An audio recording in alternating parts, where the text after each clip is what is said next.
7 a.m. waking up in the morning, gotta be fresh, gotta go downstairs, gotta have my bowl, gotta have cereal, seeing everything that time is over, taking on and on, everybody's rushing, gotta get down to the bus stop, gotta catch my ride, I see my friends, sitting in the front seat, chilling in the back seat, gotta make my mind up, which seat can I take? It's Friday, I am robbing a bank. Chat, how do I close my phone? No! I crashed the fucking car again!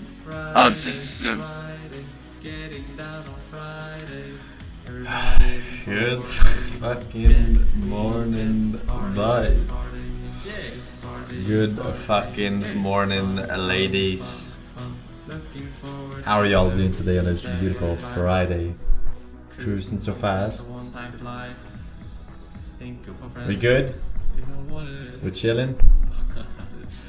We fucking amazing? We blazing?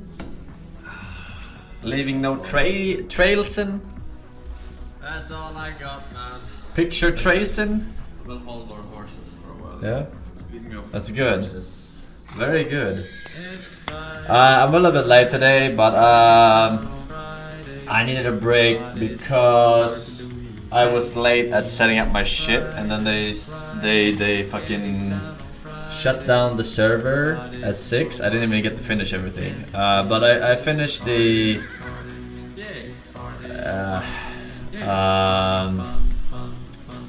I finished the most crucial things, I think. Microphone, voice, sounds, making the character. The character creation screen had a lot of options this time around, and I tried my absolute best to get the original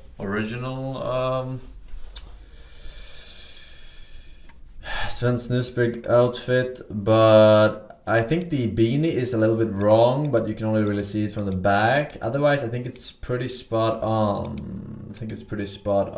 It was hard though. I didn't find the beanie, the super beanie, but it was a beanie close enough. Close enough beanie, we shall say.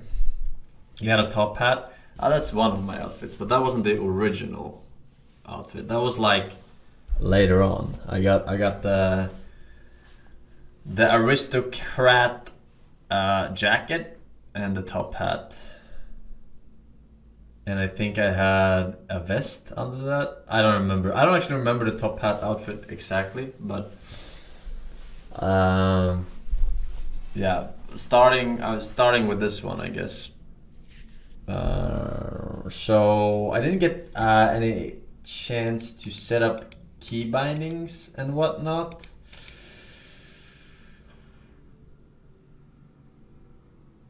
And other stuff too. Wait, I have a little checklist that they made. Hang on, let me see if I can find the checklist. Let's see what else I missed.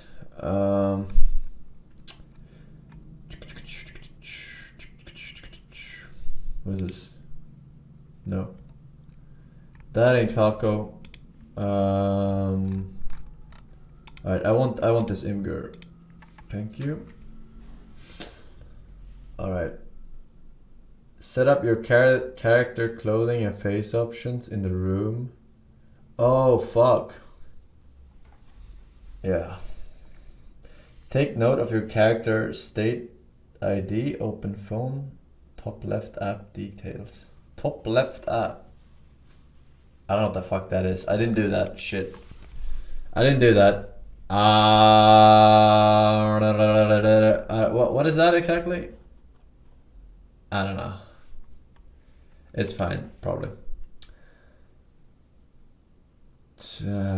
I guess you can do that in game too.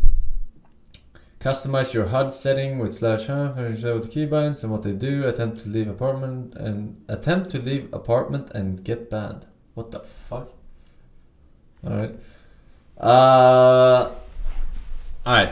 Well, I did the most crucial things, and I got some help as well in game. Last second, they actually stalled shutting down the server just because I was so slow. Or I came in late. I didn't know GTA was 100 gigabytes, dude. I had no idea GTA was fucking 100 gigabytes, man. That's a lot. That's a lot, all right? It's a lot. I didn't know. But I got it to work. Everything is working, I think. So that's something. So I wanted to eat and chill a bit, so I stalled the stream for an hour, as you have all noticed by now, hopefully. And the servers opens in slightly under 2 hours. So intro Sen, we've been practicing for this, but also not really intro, but we have to go through the rules because I haven't read a single rule at all. And maybe if there's some RP frogs that can help out with some definitions or situations or concrete examples or whatever, you know. I also don't know where to find the rules exactly. Probably on this Discord somewhere. Yeah, we'll look into it. Yeah, we'll look into it. But yeah, other than that, I think we're good. Check NoPixel's official Discord or the webpage. Yes, I'm on a Discord, a NoPixel, but I'm guessing it's like a streamer one. I'm not sure.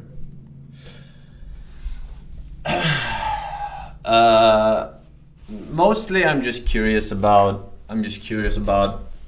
which people I should remember. You know what I mean? From my time, and if they even play the same characters, I don't even know. Well, Base, looks like it's time for a new meetup. Prepare to not see variety for another 50 years saga.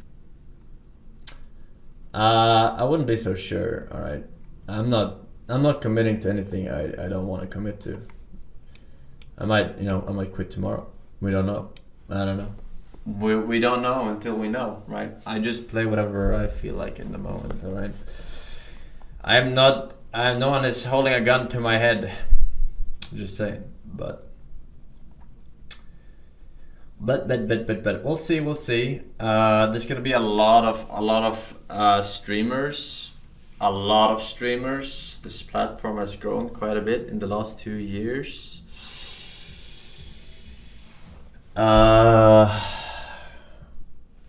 So it's important that we don't strive or not strive, stoop to metagaming, rather.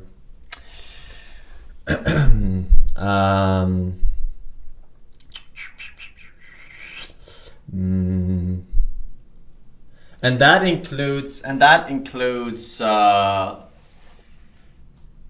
that doesn't just include telling me what someone else is planning or where he's at in the game, if whatever, you know. It also includes people trying to force shit, alright? Don't try to force shit, alright? Don't try to force me playing with this one or this one or this one, alright? It's not how the RP works, man. It's a natural progression of your character story, alright? I'm just saying. What about fake news? Fake news. I mean,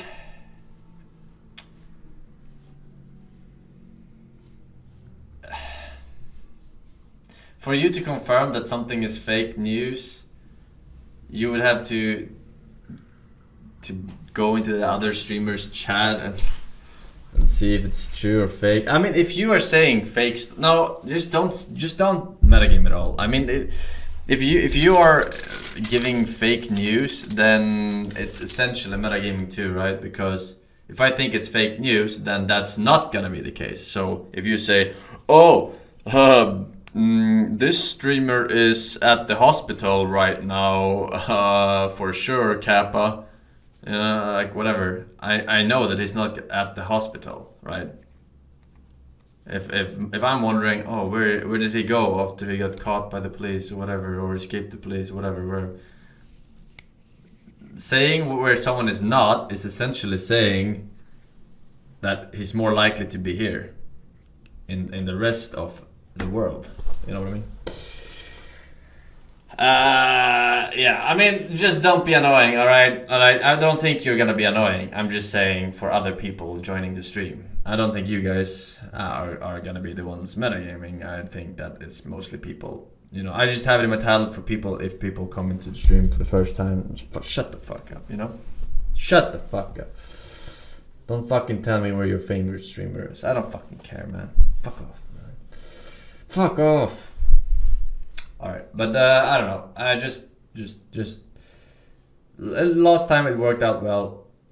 Were a few instances, kinda, but overall it Gonna worked out. speedrun GRP phase.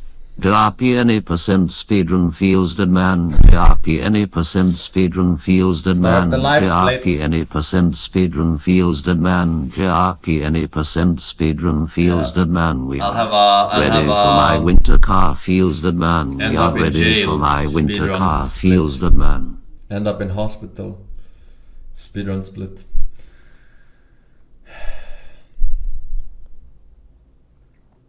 Either way.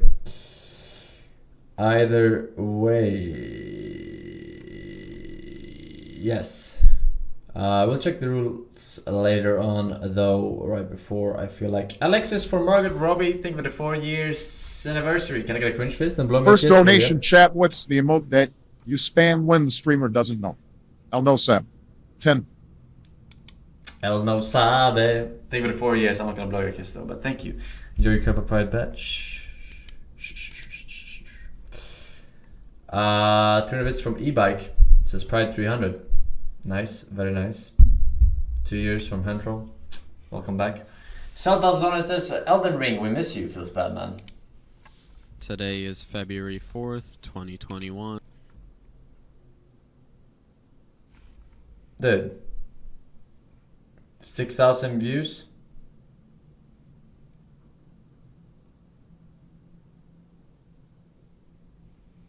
What the fuck is this? I'm not fucking listening to this.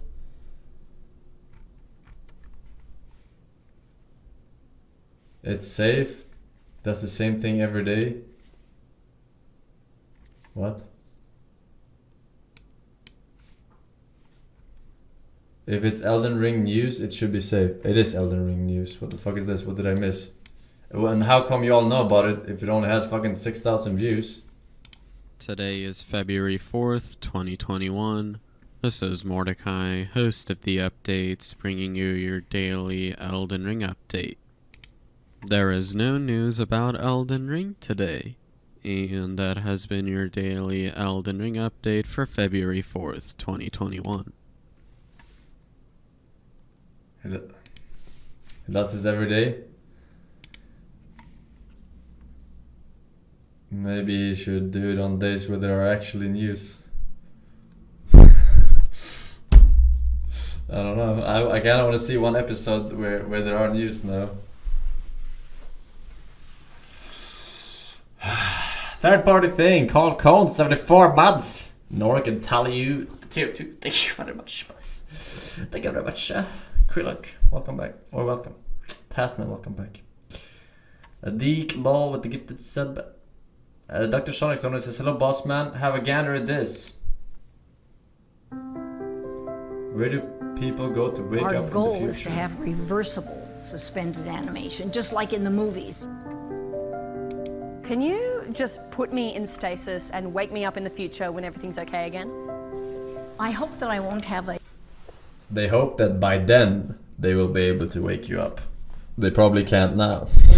biological body, but I'll have a body made out of nanobots. Oh, you can't see. So tell me, is Cryonics a pipe dream?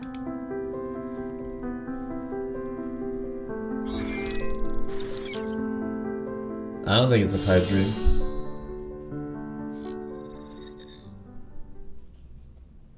Shortly before the COVID. Oh. Cyberpunk. Let's face it, we're all going to die, and it'll probably happen sooner than we like. But what if there was a way to escape the apocalypse? In fact, what if we could cheat death altogether? Freeze ourselves in time and wake up in the future when all of our problems have disappeared.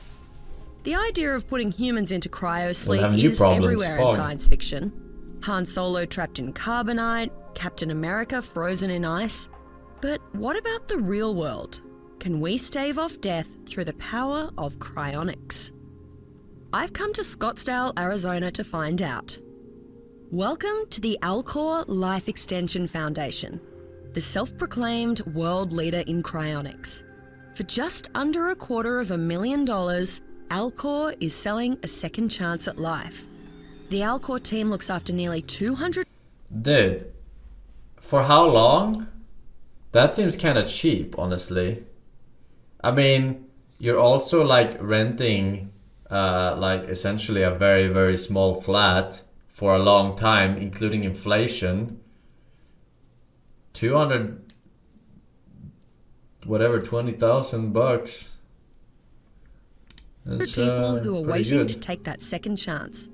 One small catch: every person preserved here has been pronounced clinically dead. But to Alcor, that's just a technicality. Our best estimates are that within 50 to 100 years, we will have the medical technologies needed to restore our patients to health and function. The team at Alcor refers to its customers as patients. And just like patients in a hospital, Alcor hopes that in the future, they'll be restored to full health. When they arrive, each body or patient, depending on how you look at it, goes through a technical process. Wait, they just freeze dead bodies and they hope that the dead bodies, completely dead bodies, they can revive them.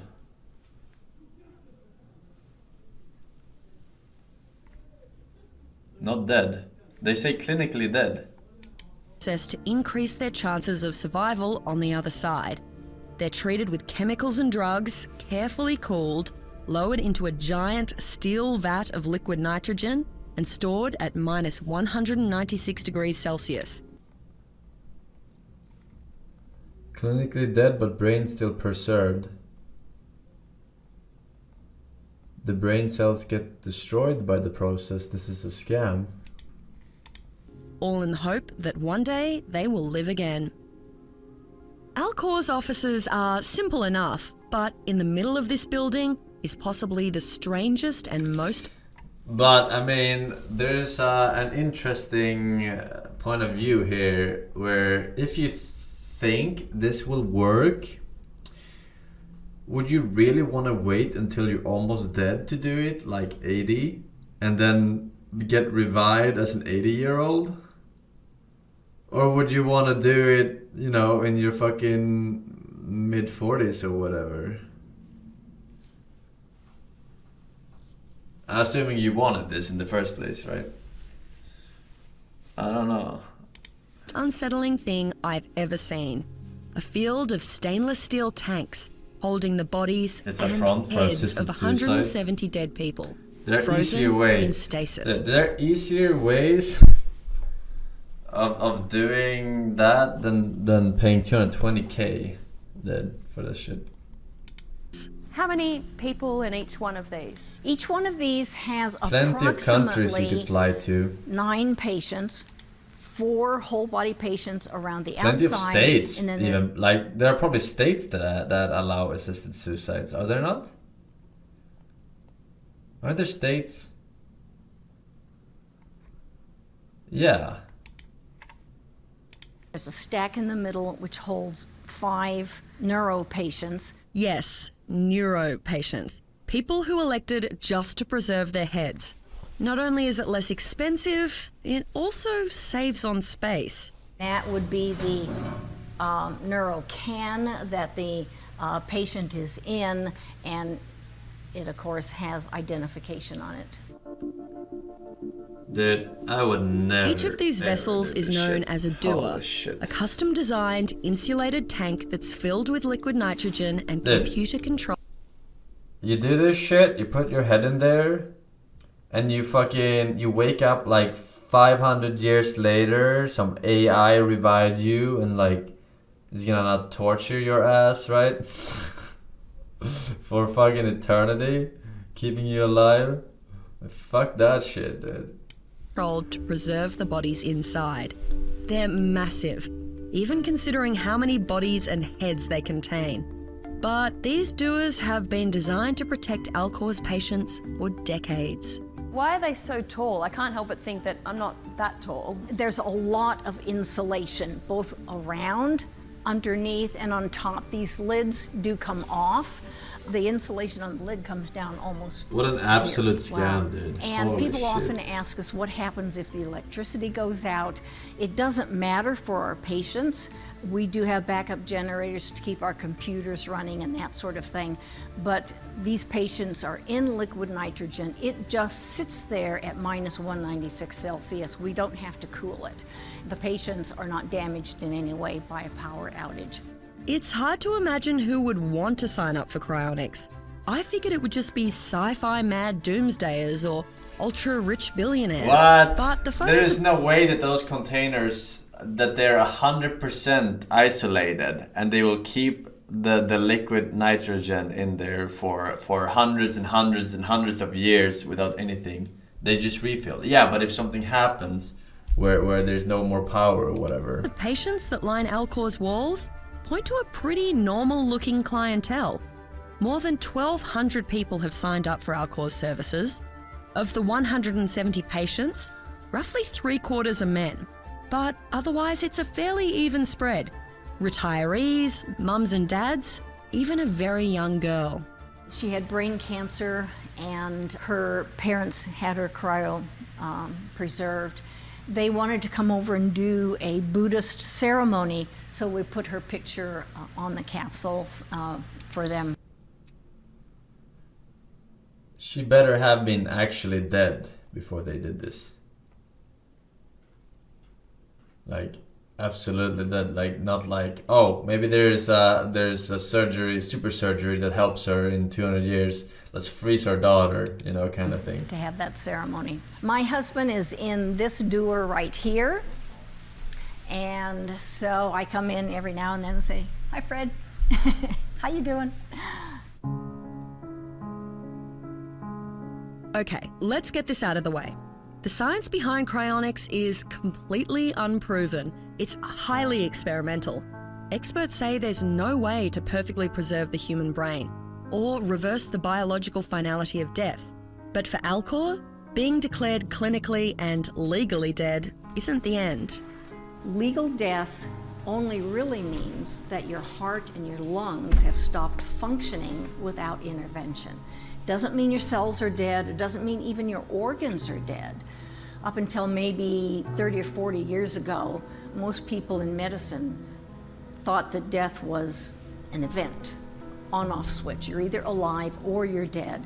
It's now pretty well understood that it's a process. It takes hours after your heart and lungs stop functioning for you to really be totally dead. Alcor says if you intervene early enough and preserve the body as quickly as possible... Wait, what? Oh, I have to listen to that again. Thought that death was an event, on-off switch. You're either alive or you're dead. It's now pretty well understood that it's a process. It takes hours after your heart and lungs stop functioning for you to really be totally dead. Wait, what? What? She means all cells. Okay, Sebastian, we're going to freeze you now and get you out in about 50 years. Do you have any message for us for when we get you out? Revive no longer.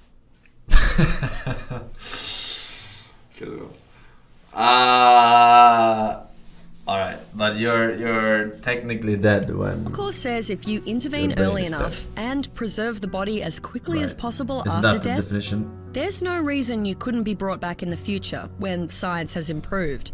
So, what exactly do you do to a dead body if you hope to bring it back to life one day? Well, turns out it's not as simple as dropping it in a tank of liquid nitrogen. When a patient arrives, they're brought into Alcor's facility for stabilization. This when your heart stops and your lung stops and whatever, you're not really dead. Because people have returned from that, and you don't return from being dead, right? But you don't return from your brain dying. So it has to be the definition that when your brain literally dies, you're dead. Because that's cross your between a fucking, hospital that's and a everything. morgue. That's your The initial fucking process CPU. varies depending on how long the patient has been dead and whether they were placed on ice before arriving. But here, the goal is to start cooling the body as quickly as possible. And for that, they go into a sort of post-death life support. The patient is placed in the ice bath and then covered with additional crushed ice. The patient is intubated to restore the lung function and oxygenation to the blood. There's a mechanical thumper which is placed on the patient's chest so that the blood starts circulating again. And that's important to circulate our protective medications. But the real action happens in the operating room, where the body goes for cryoprotection. Here, surgeons pump blood out of the patient's veins and replace it with cryoprotectant. Eventually, you're just trying to cool them down, and you're putting effectively like an antifreeze. You're just into their fucking veins. mummifying Exactly, them. is a medical grade antifreeze so that their cells do not crystallize when they go past the ice point. So our bodies are made up of about 50 to 60% water. When that water starts to freeze, it forms ice crystals which damage the body's organs and veins. But by replacing that water with cryoprotectant, Alcor says it can slowly lower the body's temperature and it will vitrify, kind of turning into a glass-like state rather than freezing. And in that state, you can keep a cryopreserved body in liquid nitrogen for decades. It takes about 6 to 12 hours to cool the body and fill it with cryoprotectant ready for long-term Dave. storage. But the good news? It's much quicker if you're just doing it to a head. And how long would all of this process take? Well, it doesn't take as long with the whole body because obviously you don't have this as much of a mass. So the procedure can frequently be only half as long. Okay, so why would you only preserve your head? Well, the most important thing for Alcor is to keep the brain intact. That's the core of our memories, our personality, everything that makes us who we are. The idea is that by the time technology is advanced enough to bring a brain back to life, we could upload it or even grow a new body from scratch. Once close to 99% of the water in the body or head has been replaced, the patient is gradually cooled to minus 196 degrees Celsius. From there, they go into the long-term care room, and that's where they stay. All right, I'm about ready to start it. Super plush. I stole it yesterday. Walking through a room full of fog, surrounded by dead bodies and severed heads, it felt like I was walking through a graveyard. I found it really hard to believe these people would be coming back to live and walk among us. And I'm not alone. In fact, one neuroscientist says the evidence points to a pretty grim outcome for the people who get cryopreserved. Ken Hayworth has a PhD in neuroscience and he's a former member of Alcor. He founded the Brain Preservation Prize to challenge the cryonics community, to prove that they could preserve a brain without damaging it. And according to Hayworth, no one has come close. So I've seen examples of animal brains that were preserved under ideal laboratory conditions by a technique that's very similar to what they say they use in cryonics companies. They didn't show ice crystals, but they showed a tremendous amount of shrinkage. There was probably a lot of damage and to those structures that encode memory. But if cryonics was your one hope for waking up in the future, then there might be some good news. Hayworth says he has seen evidence of a way to preserve brains so that the neural connections stay intact. It's a technique called aldehyde stabilized cryopreservation. It almost instantly glues together all the proteins Satan in the whispered brain. to him, saying, O Adam, shall I show you the tree of immortality, and a kingdom that does not fade away? So they both ate from the tree, and then their nakedness was exposed to them, prompting them to cover themselves with leaves from paradise.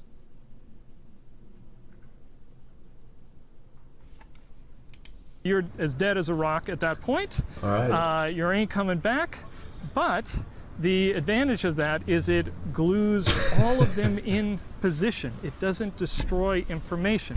And that means that in the future, you could potentially scan, upload, and even simulate that brain. But there's a catch. You ideally need to do it while a person is living. What's the downside? Well, the downside is that They die. it kills you. But then again, everything kills you. I'm not sure that this is the solution for me. I needed a second opinion. So I decided to make one final stop, the Department of Neuroscience at Columbia University in New York. I needed to know, is death really the end? Could we actually preserve and restore a human brain without any damage? Ken Miller is a professor of theoretical neuroscience at Columbia University. And when it comes to the promise of cryonics, he's not convinced. So, tell me, is cryonics a pipe dream? In my opinion, yes. According to Miller, we're a long way from understanding how the human brain works. So working out a way to perfectly preserve it and revive It is the in year the future, 2083. that's a long way off. I have critically frozen my body for 62 years right after XQC achieved rank 1 Minecraft speed run. I leave the Alcor headquarters and I open Twitch only to see a very old Forsen shot. I did it, Nina. Nina left long ago. Nina froze herself long ago. The most basic answer to how the brain works is we don't know. We know how a lot of pieces work. We know how neurons work, or at least a lot about how neurons work. In my opinion, it's at least thousands of years before we would know and really understand how the brain works. It's just the complexity, it levels and levels and levels and levels. It's beyond really the imagination. Okay, but even if we could find a way of perfectly preserving our brains and uploading them in the future, I still had one question. If I found a way to cryonically go to sleep and then be woken up in the future, would I still be Claire? I think so, but it's a funny question because, of course, if it was all information that you got up into a computer that was somehow running and making something feel like Claire, well, we could have 1 million of them on 1 million different machines, and each of them would feel like Claire. But immediately, just like twins start having divergent experiences and becoming different people. And so all these different Claires would immediately start having different experiences and becoming different Claires. But while Ken Miller says we're thousands of years away from understanding the human brain, back in Arizona, Alcor CEO Max Moore Hi, has a Forsen. different view. I had my vaccine shot yesterday. Oh, yeah? I made sure that my 5G was on at the same time. Now I can hear Bill Gates' voice clearly inside my head speaking to me. That vaccinated shot. I'm the system. Well, you're so funny today, huh? I do believe that what makes you who you are can be brought back in the future, so long as you got cryopreserved under reasonably good conditions. I think everything important is hard-coded up here. So long as we retain the structure over time, we'll hopefully reach a point where we can actually restore the function. So right now, all we can do is preserve the structure. We cannot reverse the process today. But I think doesn't violate laws of physics. It's a matter of time and better technology. I bought glue at $375, so my brain is not worth it. Sadly. But game at 375. Neither do you have the money for the At $220,000 for a full body or $80,000 for a neuropreservation, it's a high price to pay for hope. Moore also says there are no guarantees with cryonics. Alcor doesn't exactly let you choose which day you want to be woken up. Still, I guess your chance of waking up from here is probably better than if you go to the crematorium. I think what we're doing is we're killing people who could potentially be preserved. We're just throwing them in the ground and they've been eaten by worms and bacteria, or we're burning them up. And to me, that's kind of crazy when we could give them a chance if they want it. Do you see this then as kind of the ultimate insurance policy? It really is actually real life insurance. I mean, if you think about life insurance, it's actually death insurance, pays out on death. This really is life insurance. It's a backup plan in case you don't live long enough till we've figured out the biology of aging. But while critics say people like the team at Alcor are trying to play God, Moore simply wants to push the bounds of what's possible. If people say, well, it's unethical to try and live longer, it makes me scratch my head. So compared to what? What is the right lifespan? Do we go to the Bronze Age, and people died in their 20s and 30s? Do we go back a little earlier, like a century ago, and people died in their 40s? Is 70 right? Is 80 right? There is no, privileged answer to that. So he has a point in that regards. If Mother Nature allows for science that allows you to live for 200 years, then you should live for 200 years, right? That's how science works. Medicine, yada yada. I think it's ethical to give people the opportunity to live as long as they choose to live in good health. They can decide when their time is up. Before coming to Alcor, I thought people who believed in cryonics were kind of mad. I'm still not convinced on the science, and I think we're a long, long way off bringing a dead person back to life. But after being here, I realised maybe they're just adventurous. Our members are people who are not afraid of that. They can look at it as a grand adventure. It'll take some getting used to the future, but I'm looking forward to it. I hope that I won't have a... Although I wonder, when people live to like their 30s to 40s, did they look exactly like we do now in our 30s to 40s, or did they look older, like more aged back then? Because they were eating probably worse shit, right? I mean, alright, they probably had like shittier hygiene, which made them sick a lot more. They worked harder, stress. 141. Humanity has finally colonized Mars. Here, Teslas are used across the solar system, and Neuralink is a huge success. Brilliant. I assume XQC has beaten Forsen's Minecraft report. No, put me back in. No one can hear what the commander says. Yeah. Modern humans eat way worse, especially coconuts. Okay, what century did people live 30 to 40 years? For quite a long time, actually. Quite a long time, actually. Right?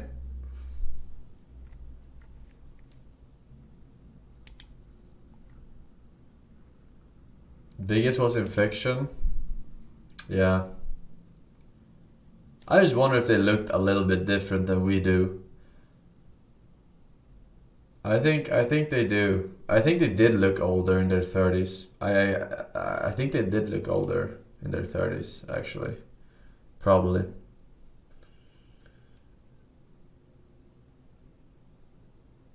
They didn't use shampoo. Their hair was probably like molding faster. Their teeth was probably shittier because of no toothbrushing.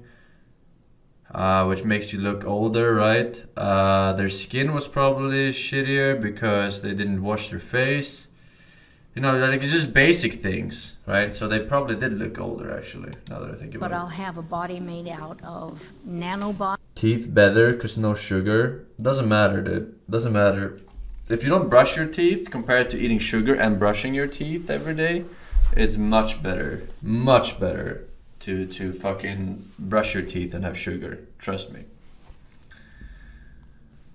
100%. I'm a dentist, alright? I'm a dentist, dude. They get shit stuck in their fucking between their teeth, which stays there for fucking months and months and months. Infects your gums, alright? Because you're not getting out the shit, right? Yeah, they don't use toothpick either. They brush their teeth with salt. I guess it depends on when we're talking about again. Nanobots I don't know what age we're talking about. It was a nanocloud, long time. And it will be much more Before durable. soap. I can be as beautiful as I want for to sure. be. I won't be old anymore. You're already beautiful. Thank you. Listening to Linda Chamberlain, it's clear that she really cares about her patients, and she's passionate about cryonics. For her and the rest of the team at Alcor, cryonics might be a long shot, but it's still a chance. At this stage, putting myself on ice and sleeping through the apocalypse just isn't an option, which means there's only one more way I can think of to escape the end of the world, and it's going to take a giant leap to get there. The end of the world? That's not what you're escaping in the fucking freeze bucket. That doesn't even make sense. What the fuck are you talking about?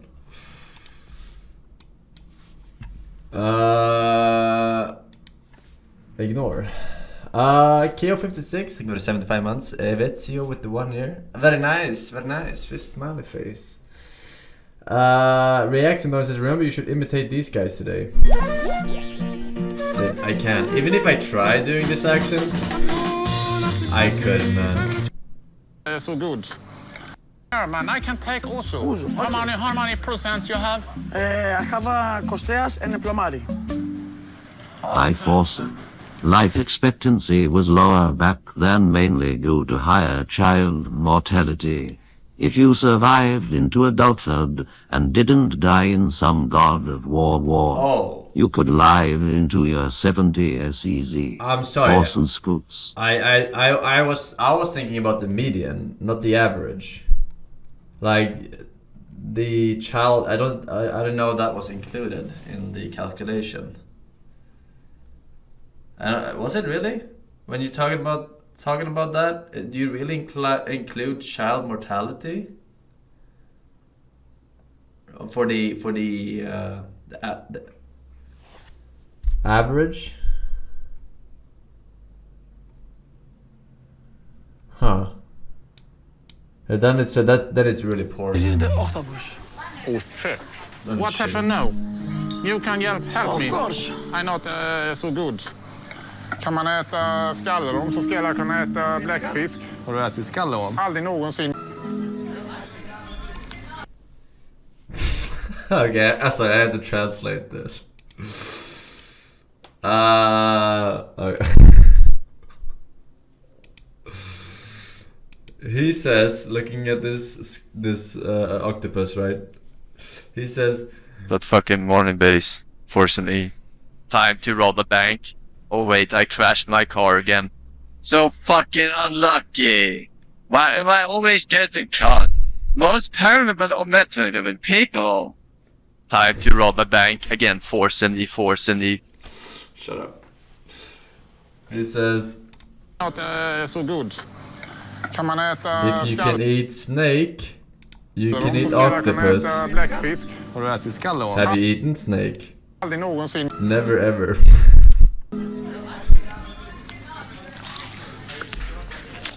I don't know how to translate the specific snake, the one that has this shaking thing on the back.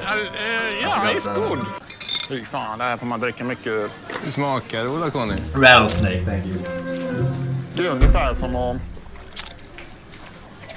Det är segt alltså. Man kunde tro, hade han sagt åsna så hade jag... Yeah, we need the accent. Oh. This here, this is bully. Vad gör du, Ola-Conny? Ska rita en haj. No, Idra. Yeah. No, this is a swim, no problem. Okay. Hello, ska jag have your water? Would you like water? I'll take a look. Oh. This theater. So this is the oldest theater of the world. The oldest area on the world. Detta är den äldsta platsen då, menar hon på, i världen som de har hittat. Have you snake here? Round on? Det ser rätt så gott ut faktiskt. Det smakar lite vilt faktiskt. Det smakar get. Man ska ju njuta. Det. Triangel menar jag. You just talk Swedish, man. With the farmer sometime. En klassiker. Ja, en stilren. My friend here working is with the farmer sometime. The cow take him watch sometime. So you mean this is better for the cow? I think this is better for cow, not this. Oh, we can take this, the bottom. I can't do this, dude. I can't do this. It's like Swedish Board. Yeah, except this guy, this is literally his accent. Board is faking his accent, right? This is literally his fucking shitty ass accent. There. Which one? Yeah. And no starter. We can start it. Yeah. No. No. Okay. Yeah. Thank you. Take this, the bottom there. Which one? Yeah. And no starter. We can start it. Yeah. No. No. Okay. Yeah. Thank you so much. For hunting, I have many people around here for hunting deer and games. And That's so good. So we'll have a little home for you can call your friends after hunting. Sometime we hunting deer. Yeah. So I called my friends to back for grilled and grilled sausage and meat, everything. So I... Det smakar skit. Horse. An SLR. It's fast. What do you think? I have a girlfriend.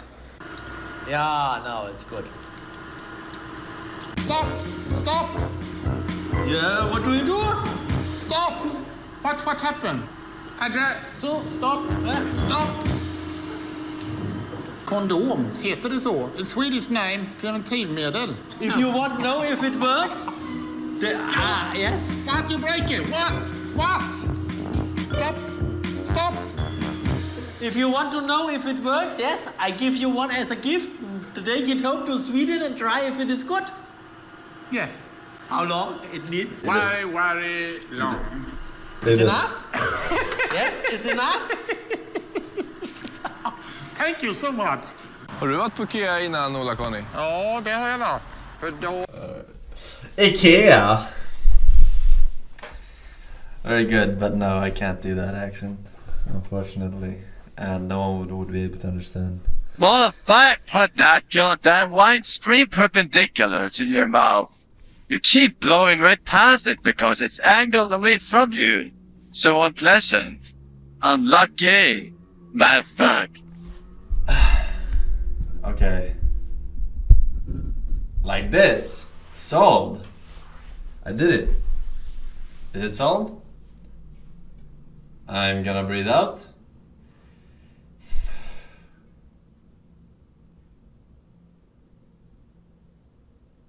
Saved? Oh shit. Well, we solved it. All it took was -10. Pog. McFluffy, C-Block, Yanni HD, Mustiki, Caldor, Birchin, Vittori Cells, and Rominator. Thank you, boys. Welcome back, Philip. Welcome back as well. Top right, Max and Donut says, here's some shit you don't care about. It's a short video about terminal velocity, so you can easily fit it into your 2-hour intro.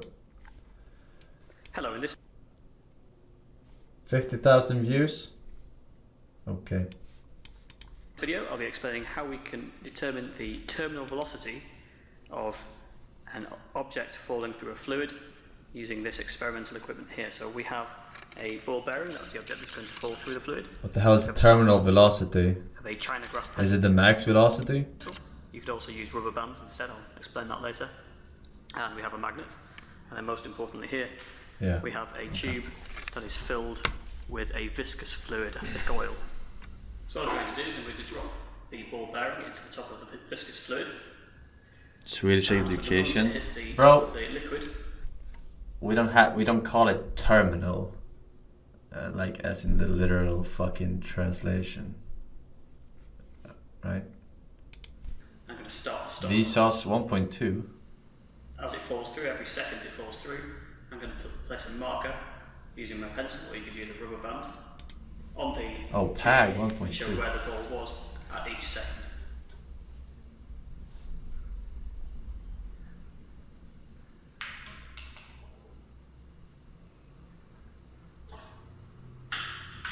That's kind of a little way of doing it, but yeah, kind of makes sense the longer you make it. Alright.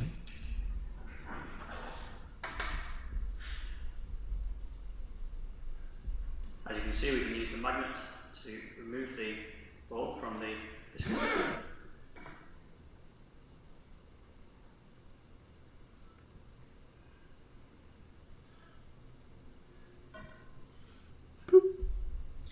So that you can see more clearly what's going on, I'm going to use the timer on the video to actually record this. That could be an improvement to this experiment. So starting the timer from here, we'll record the number of seconds. Every time as 1 second passes, we'll put another marker on the tube to show the distance travelled in each second. Once we've got those markers on the tube, They fucked up the last one. the distance between the markers. Made a double Because we in know the that same the time one. for each marker is 1 second, we can do distance divided by 1 will give us the average velocity of the ball during that section. Thank you for watching this video from Cowan Physics. If you found it useful, please like. Not sure when I would ever use that. Sinking in lava? Maybe. Tally you Donald says here's a video about Marx Generator, cannot wait to dank, lower volume. What? Marx Generator?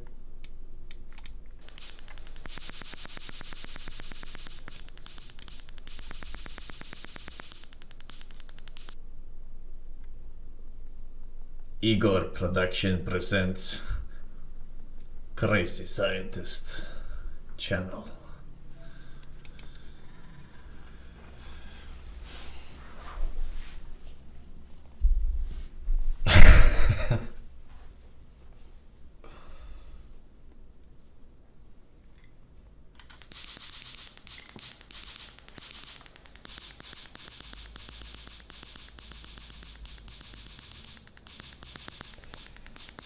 Alright, hang on, let me fucking...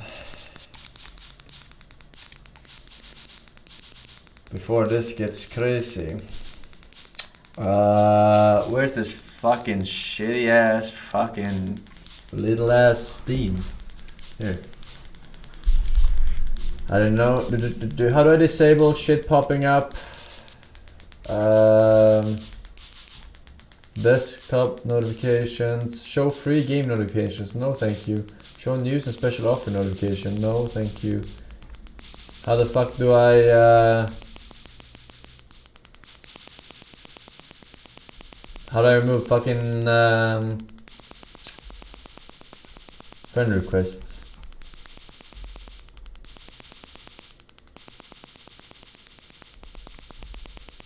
You know what? I'm just gonna fucking exit the program. How about that? Fucking cocksucker.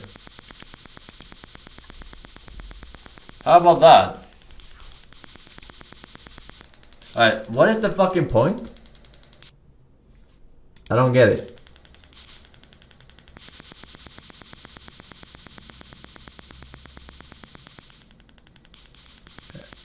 It's a jammer.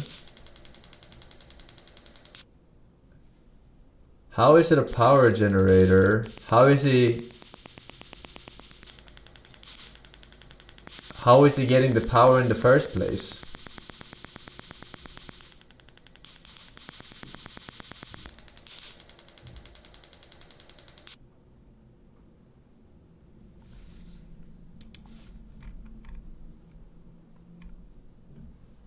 It's not a power generator. Yeah, that's the fuck. I don't know. Someone said. I've fucking the shit in my ass, dude. I'm not a fucking engineer. I'm not. I'm Arden, the Verge Show, so welcome back. Numinix. Thank you. Here is more down to earth talk about human body.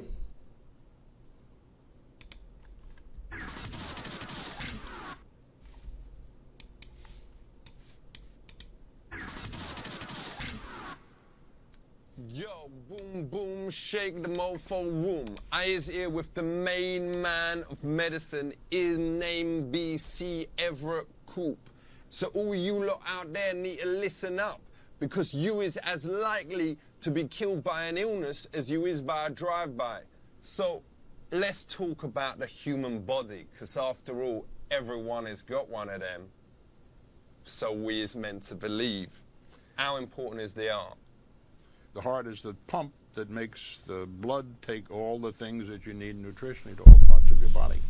Why is the actual heartbeat so old-fashioned? You know, boom, boom, boom, boom, boom, boom. That's a built-in mechanism in the heart that is, it's electrical.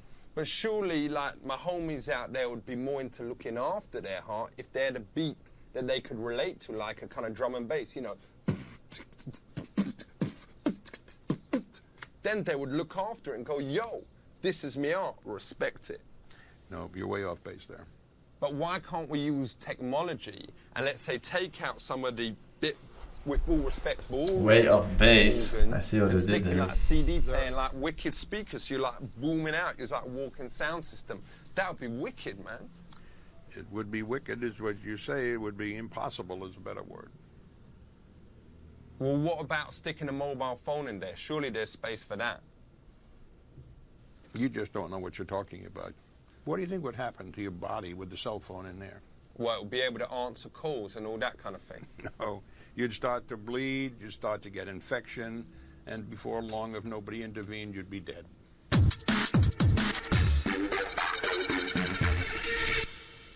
What is the brain? The brain is... The brain is...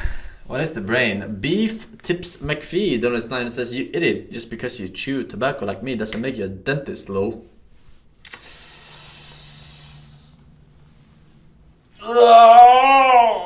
First of all, I don't chew tobacco, alright?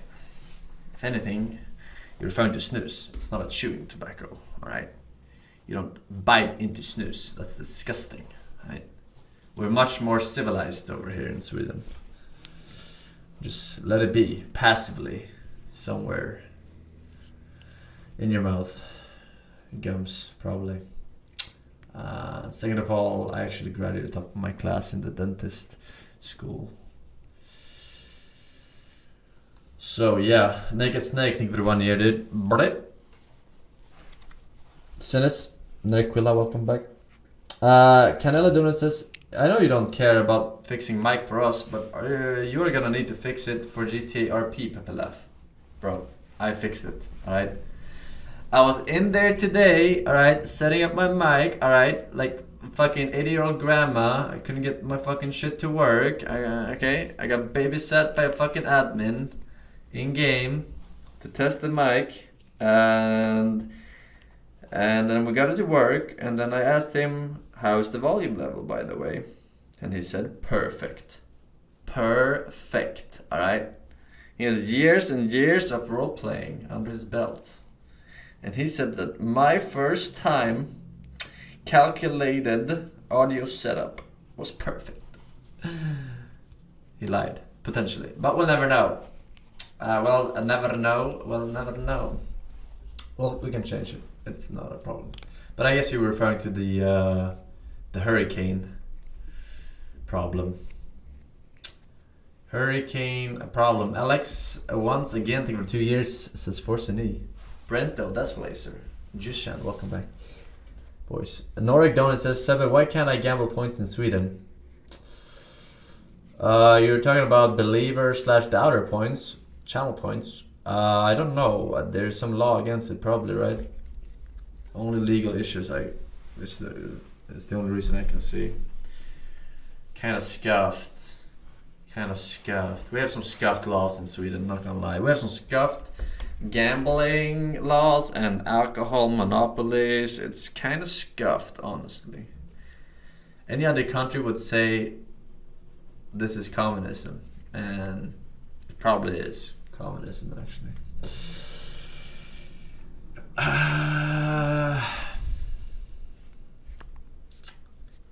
Ethrofidjun Donis 5 says, I have a gift from me to you in chat.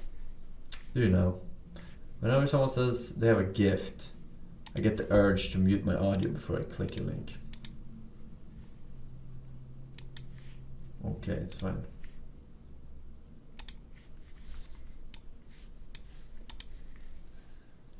Giant Bugs Tag, Insect Pit, King Kong 2005. I've seen this movie.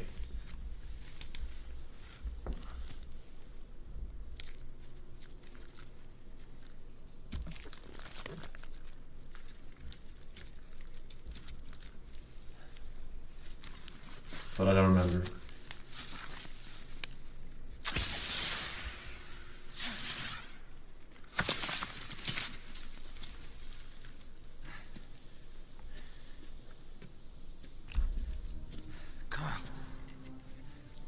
Wait, is that Jack Black was in the movie? Jimmy.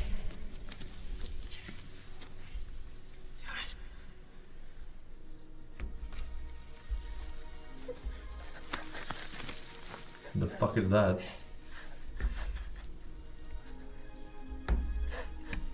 GameStop holder. I gotta stop with this shit.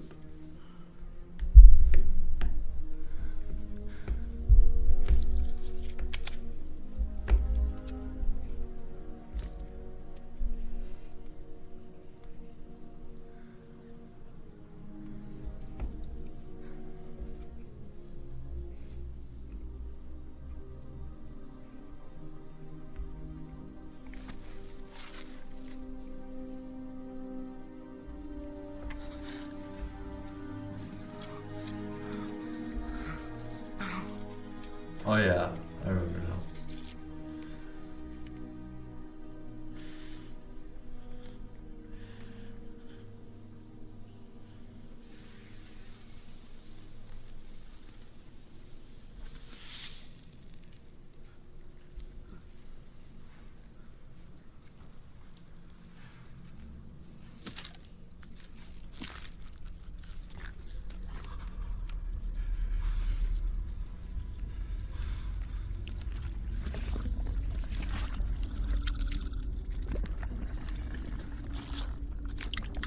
Leeches.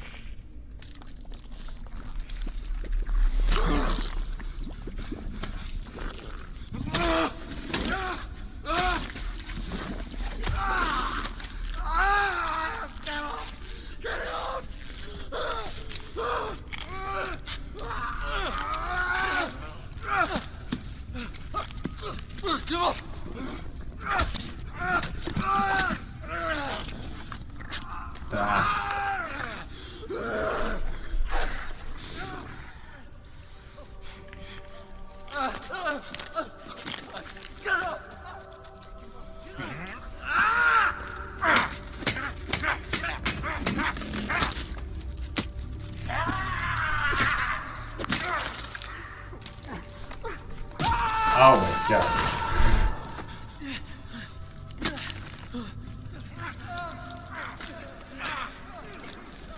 The jumpers.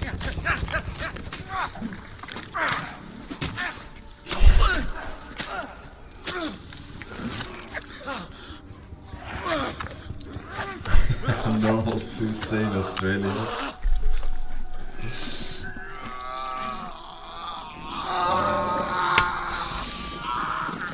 Very nice, very nice. I hate fucking insects, dude, in general. Have you seen this? Yes, I have seen this. Can safely assume if it's older than your mama.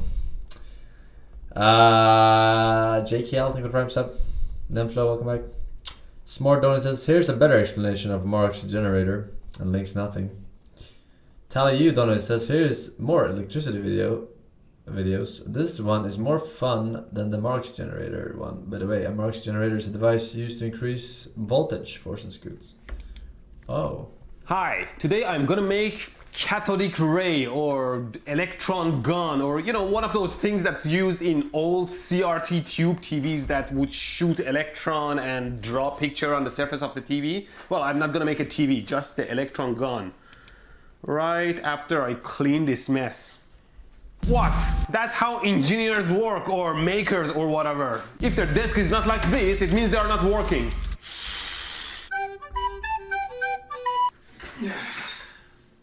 Well, I've never made something like this before, but I might know the science behind it.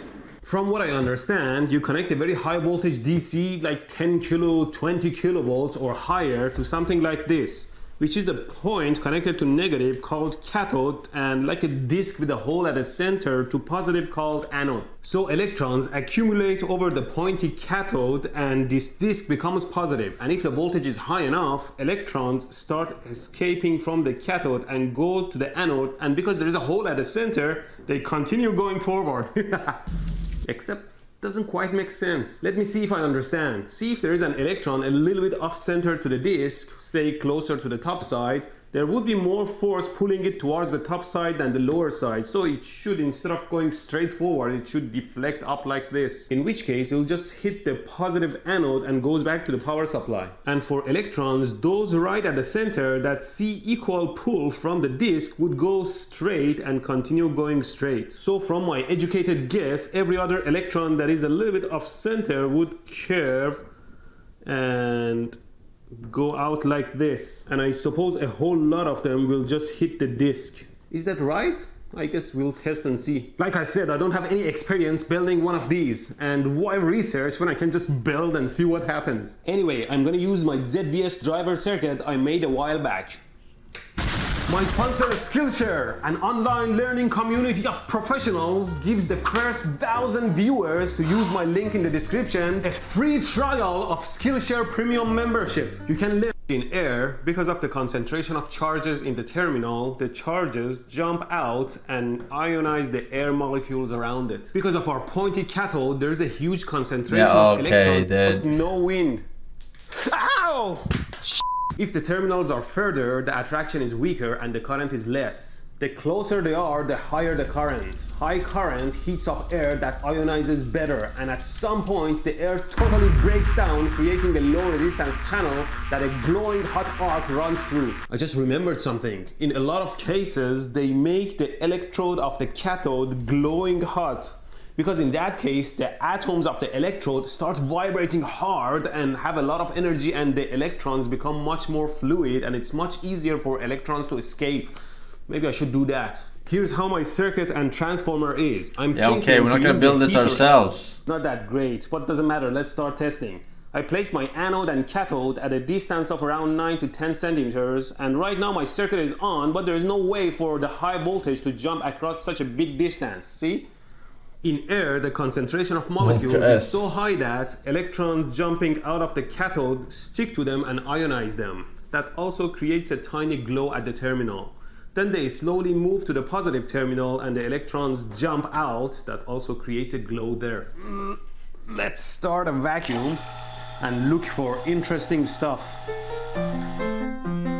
Oh, see, I see some corona discharge on the edges of everything. Whoa, look at that. Okay, my power supply immediately jumped to 10 amps.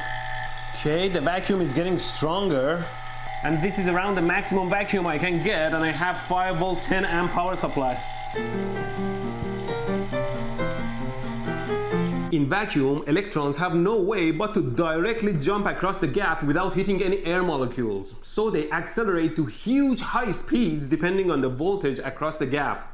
They're almost weightless and there's no one to stop them. And this is what we call cathode ray or electron beam. Electrons don't glow on their own, but because we typically have partial vacuum, the super high speed electrons sometimes bang against the remaining air molecules, and the exchange of energy makes the molecules glow.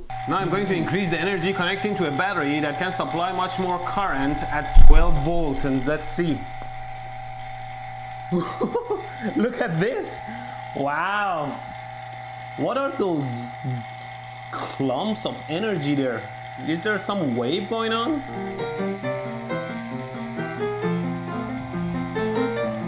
Clearly clearly there is still some good amount of air molecules in there that heat up and rise and create this curve. Back to the 5-volt supply voltage, I get a much more uniform radiation. Although I can't see it in the gap. Maybe I should have replaced the gas with something that would glow. Now I connected a tiny heating element there. Let's see if that makes a difference. No difference there when there is no vacuum. Don't need a heating element.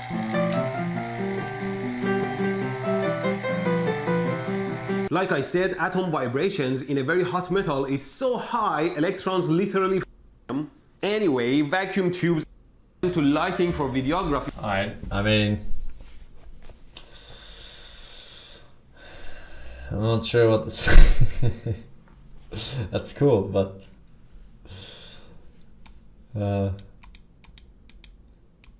much easier to just pay your electricity bill, is it not? Apollo Donuts says, Forsen, could you try doing this personality test? No. I don't think so. Forsen Donuts says, Forsen, can you try rotating your mic 180 degrees so the logo is facing you and try speaking into it? I think it's backwards. What fucking logo? Oh. Wait.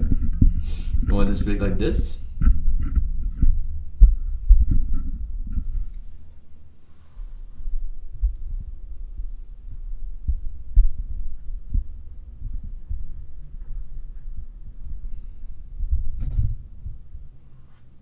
Okay. Now what? Now what? Is it good? Is it worse or better?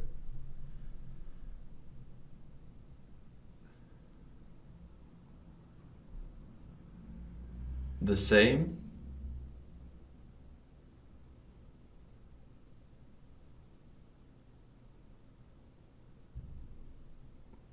Finally put the mic the right way. I mean, you're saying there's no difference. Testing, 1, 2, 3. Blow with your nose.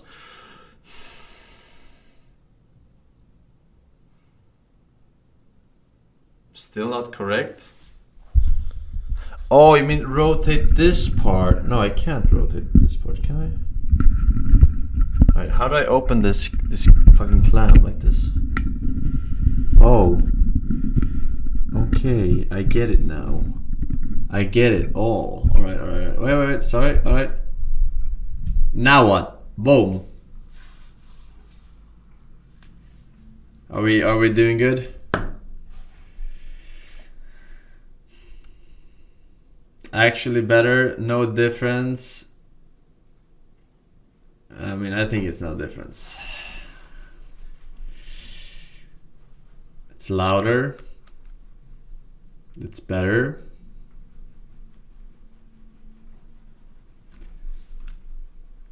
Because your mic has been facing the wrong way the whole time, you have increased your mic volume to compensate for it. You have to lower your volume now. Lower my volume. Alright. Properties. Advanced properties. No. Where did I do that again? Wait.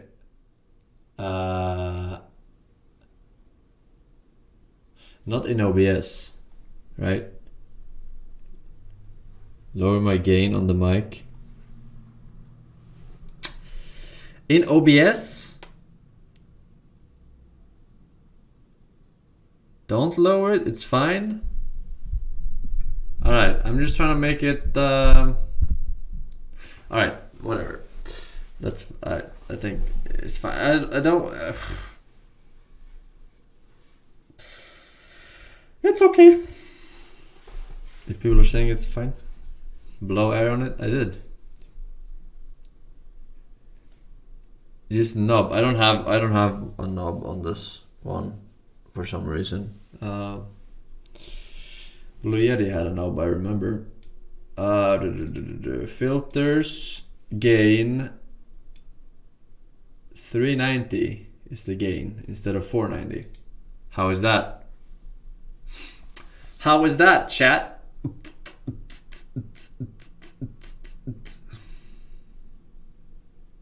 Is it the same? Pretty much? Better? good. Alright. It's better. Alright. Well, there you go. There you go, mate. You're fucking up my microphone settings that were like perfect for the fucking GTI, but okay, alright. Let's focus on you guys. Lol stream donates and says, yo, play this game. It's only 40 minutes long.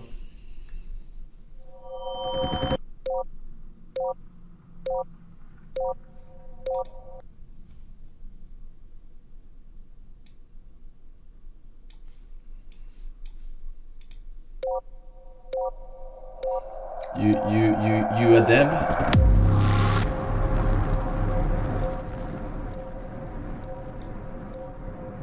Oh, is this the driving game? And like you just beat levels? Didn't we play this? You drive and then there's like a boss at the end.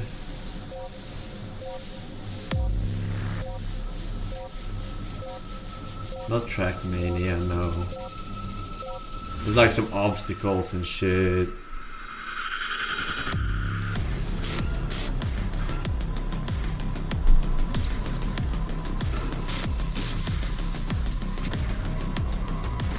Yeah, I think we played this. This is old. This is 2018. The name. Nina POV.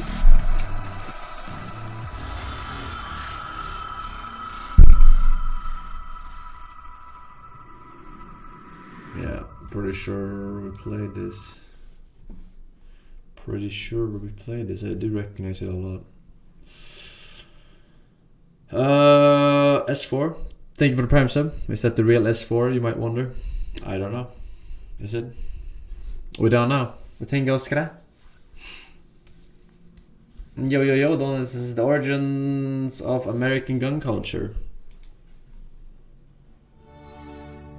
If you look at all the maps of the Spanish Empire you can find, you will notice that the Spaniards claimed far more land than they actually had. Claims that were sometimes outright ridiculous, costly, and completely unenforceable. However, in North America, not only did they claim more than they actually had, but being that they were the first to colonize the American continents, one has to wonder why they failed at enforcing all their claims. Claims that stretched from Alabama to Minnesota to Alaska, and even to Hawaii, over a total of... Oh, I haven't had my coffee, chat. I haven't had my coffee. Guns and property my is the 921 The Spanish came to the New World to conquer existing societies, build new societies, and mold it all into their global empire.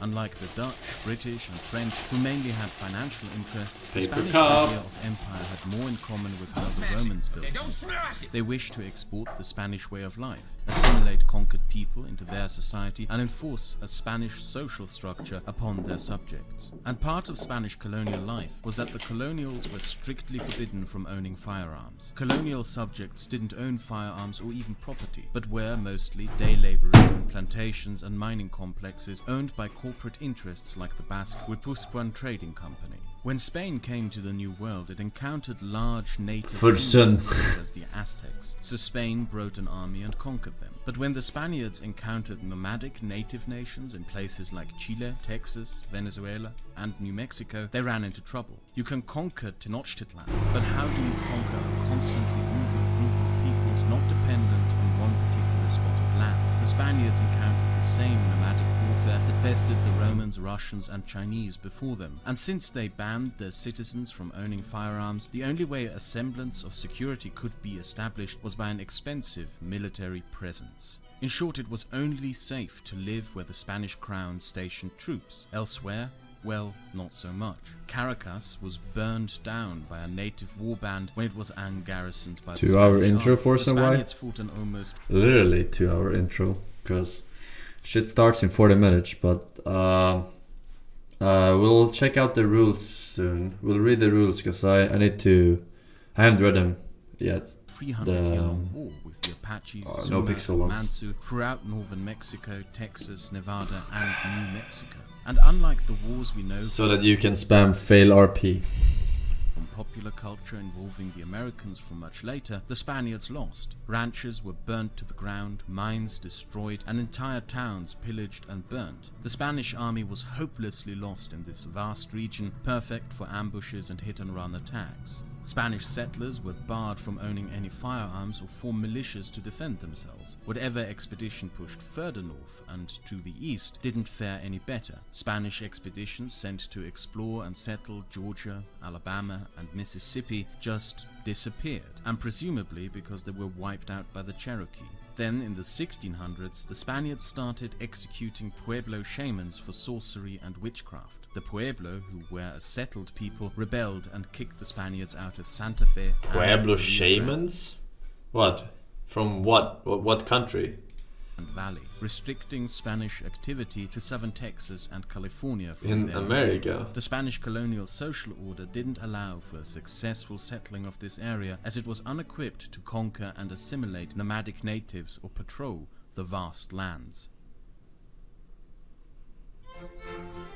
The British had a completely different colonial policy. They explicitly encouraged their colonial subjects to own firearms. More than that, they handed out the land they had taken from the natives to settlers. And that land, aka property, is the reason why most of these settlers came in the first place. Europe was a mess of large landowners, serfdom, high grain taxes, and famines. Political rights, if existent at all, were also tied to how much property a person owned. Having a plot of land that was your own was a prospect. The good old times. And irresistible to the British Crown was what these settlers would do on that property. Buy slaves, grow cash crops, sell them to British trading companies, and thereby increase the wealth of the empire. And the British also allowed the means of defending that property. The settlers would be personally invested in their colonial property and thereby the colonial economy. The British would profit, not have to spend money on an expensive large standing army, could invest in a large navy to bully others, and the armed colonials would take care of the French, natives, and Spaniards because they weren't just protecting the empire. How about a quick game of GeoGuessr? Polishing is working. Oh! Bro, I can't fucking make a fucking UI. The mistake the British made in the end was assuming that this colonial strategy would backfire. People keep putting inappropriate pictures and names into their fucking shit. Handing out the land if you're talking about the battle royale for settlers is one the British practiced in every colony they settled, which is why all these countries have less constraining laws on private gun ownership to this day. Except I'm not. Who in modern don't link me anything more, by the way. Laws. The United States, however, is different from the other colonies. Guns and the gun culture that developed became tied to property. The reason one owned a gun was to protect what was yours or what you had taken from others. It became essential to the promise of the country to those who came to it, but also part of its darkest chapters.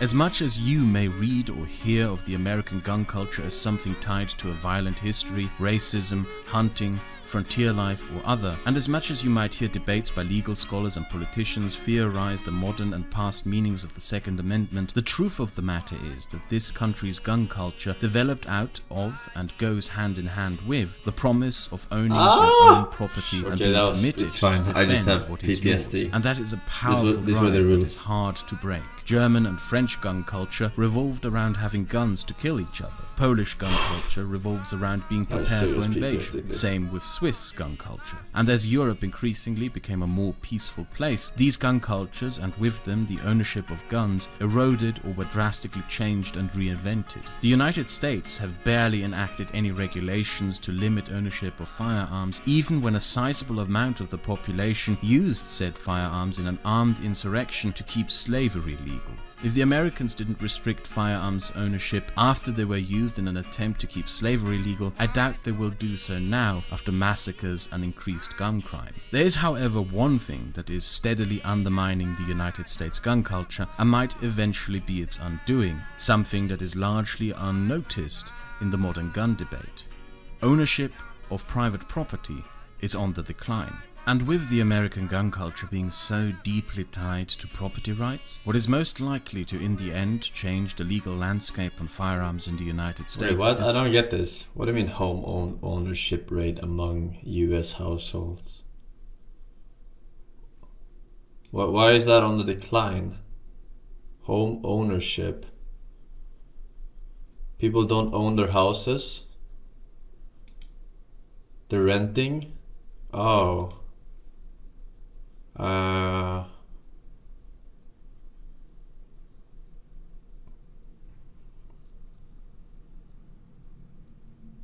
Okay. And with the American gun culture being so deeply tied,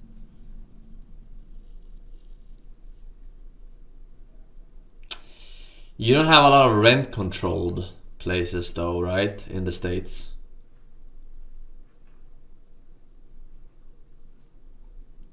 Yes, we do. Really?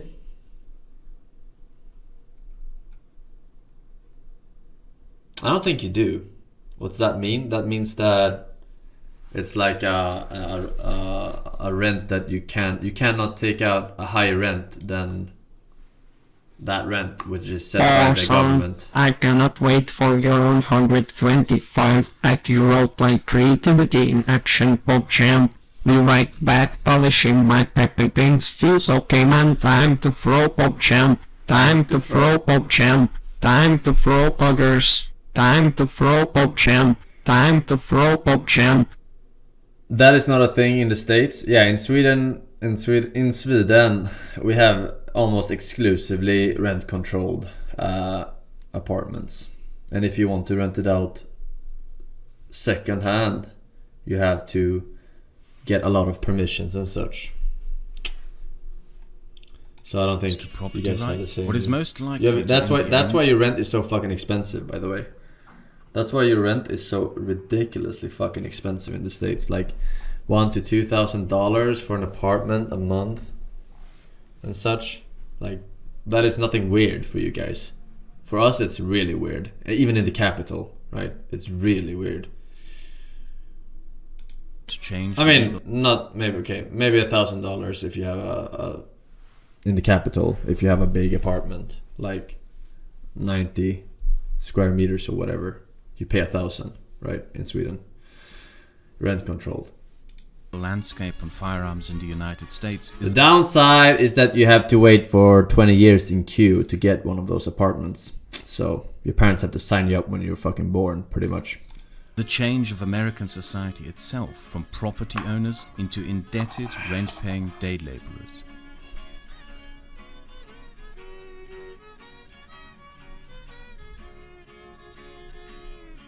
Communism.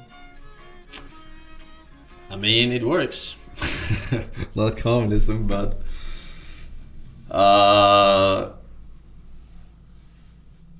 it doesn't actually work, but it never does with a growing population. Nothing ever works. Nothing ever works.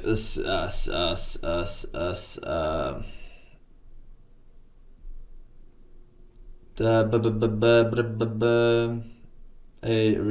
link me any more videos, by the way. I hope you knew that. Reaction. Since you've been watching creepy videos as of late, I hope you'll enjoy this very dank animation.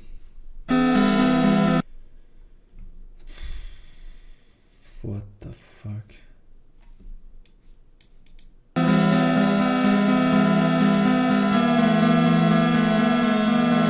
Yo, I don't know. Who the fuck is this? Oh, is this the YouTube?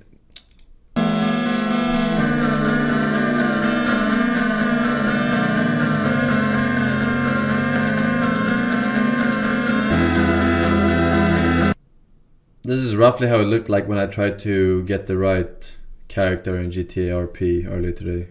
Customer creation. I had a really hard time.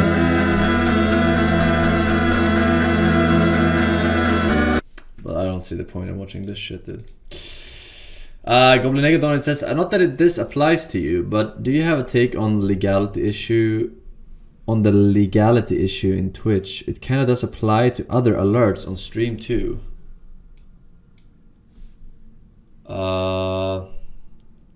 What? Co-Carnage Twitter. A few days ago I made a post talking about how I didn't use on-screen chat from Twitch on my YouTube VODs. Many folks wanted more information on why I made that decision. I wanted a more official response to this, so my lawyer looked into it. Check it here.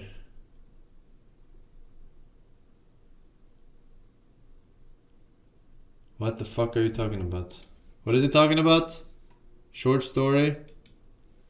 I'm not gonna fucking read this shit.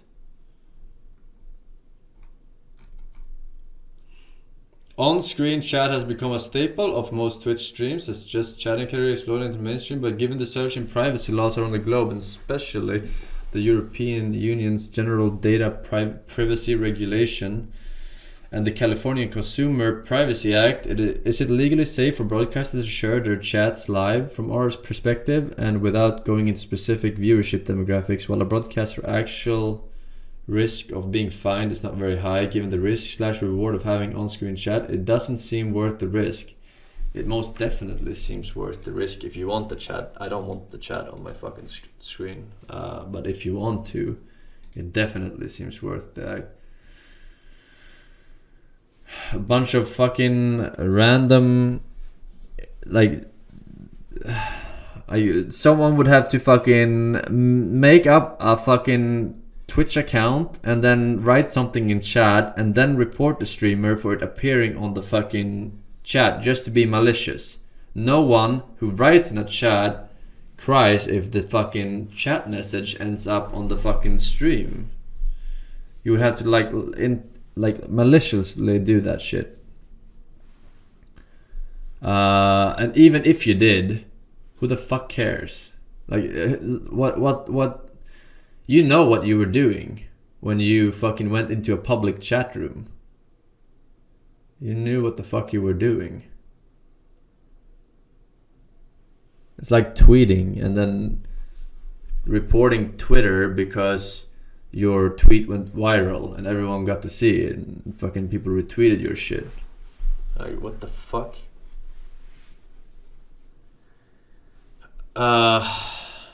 You accept that in the TOS? Well, there you go. If it's in the TOS, then that's sealed. It's a sealed deal.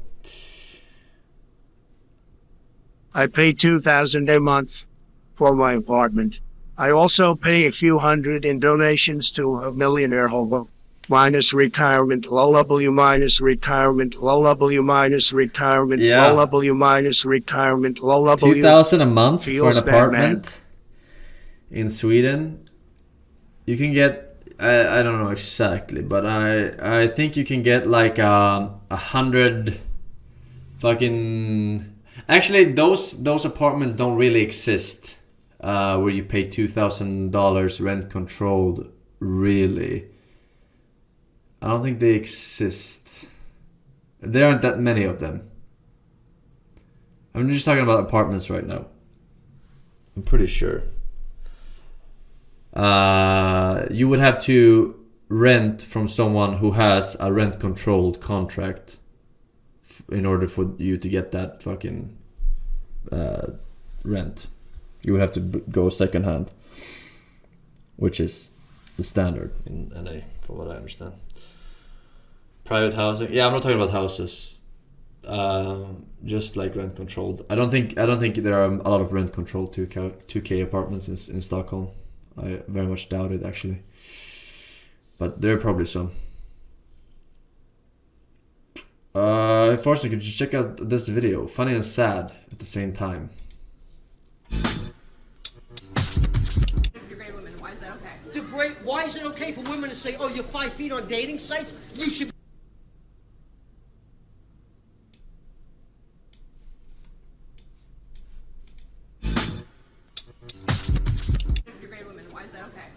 Why is it okay for women to say, "Oh, you're 5 feet" on dating sites? You should be dead.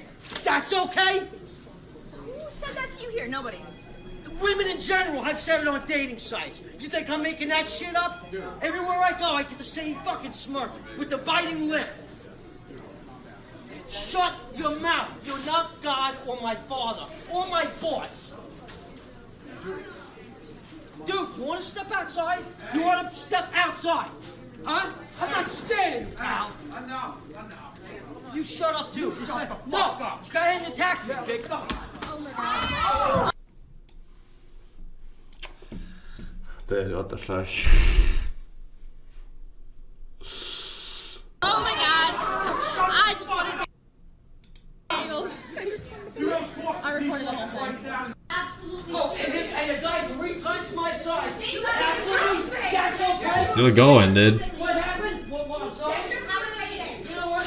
Fuck your fucking brother. There's no need to play. You think that's funny? That's funny? Why is that so funny? Now I'm gonna take my practice. You think that's funny? All you women drink shit.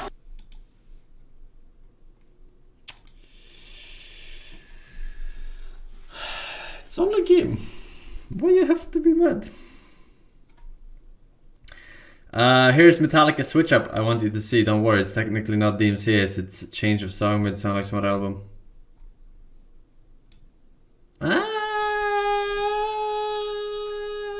No, I'm gonna pass. I'm gonna pass on that. Man with a 7-second memory. Obviously, don't watch it at all, but it's interesting. Don't watch it all, but it's interesting. 7-second memory. Remember that movie with Adam Sandler's 7-second Tom or something? There's a guy. 10-second Tom. I know it's like we did now. Day and night the same, brain. No difference between dreams and anything like that. No sense at all. The brain has been totally inactive. No dreams and no thoughts of any kind whatever. Clive was a renowned conductor. If you had a 7-second memory, what would you do every day? You wouldn't play fucking piano. You would do something that pops dopamines in those 7 seconds, right? Like, wow! Like the 7 seconds. What 7-second moment would you repeat over and over? Is what I'm trying to ask, right? It's something that goes on repeat every 7 seconds. So do you watch the same thing? Actually, no, that's not how it works. That's not how it works, because you remember the last 7 seconds. It doesn't reset. You only remember the last 7 seconds. Yeah, I don't actually. Living in London, when he was struck down by a virus. It's probably not bad. Is it bad? Do you get depressed from this? You forget you're depressed after a while. I don't know if this is bad. Like, you forget that you're depressed if you watch something like a funny movie, whatever. You don't remember. You have 7-second memory. You only remember the last 7 seconds. Parts of his brain were Watching a movie was a bad example, but you know what I'm saying. Completely destroyed, including his memory. However, his ability to play music is unaffected. Do you feel different when you play music? I've never heard of Yeah, you can't play a whole song if you have a 7-second memory. If you know the song from before, you got this, right? Or actually, just rather you read the notes. Never mind. Yeah, okay. Since I've been there, I don't know what it's like to play music when you're unconscious. You played us some music about 2 minutes ago. Not known to me. Totally unknown. I've never heard a note yet. Clive's case became known to millions when a television documentary was made about him in 1986. Alone and confused in hospital, without his memory, the only person he recognised was his wife, Deborah. What's been wrong? Can you just tell me what the illness has been? I mean, I really can't get through this sort of stuff. I'm actually conscious now for the first time. I just want to find out what the bloody hell they've been doing, what's been wrong with me. Because I haven't a fucking clue. Well, I've never seen anyone at all. 20 years later, Clive only has a 7-second memory before his mind goes blank. What has life been like for Clive and his family?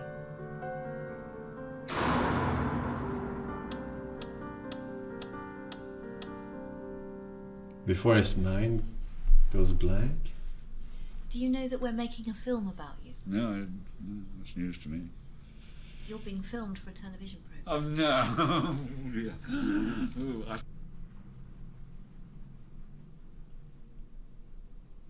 But do you have to explain that over and over every 7 seconds? We're making a film? Or is he like just... he knows that he has this condition. That's the one thing he knows. So he probably just rolls with it. Like, oh, right now I'm sitting next to a lady and she's asking me questions. I better answer. Right? I suppose I'd be posh, do I? I think that's more like it. Because you're very famous. Likely story. You're full of jokes, aren't you? Are you two laughing as well? About 20 years ago, a film was made about you. Oh no. Just after you became ill, called A Prisoner of Consciousness. And 20 years on, we're making a new film about you. Because millions of people watched the film and wanted to know how you were. Good heavens. So millions of people know you. How embarrassing. Ooh, they know too much about me now, don't they? And we've been coming to see you for several weeks. I see. Are you paid to come here? Thankfully, we are. You should ask if you're getting paid for this. There is actual famous person with a 7-second memory. A Swedish guy who started streaming on a platform named Twitch. Due to his 7-second memory, he is only able to play Minecraft, making the same mistakes over and over again, but he doesn't give up. Smiley face. Alright. Very good. Clive is 67 and lives in a brain injury unit where he's under constant supervision. His wife Deborah lives 85 miles away in Reading. His illness has made it impossible for them to live together for 20 years.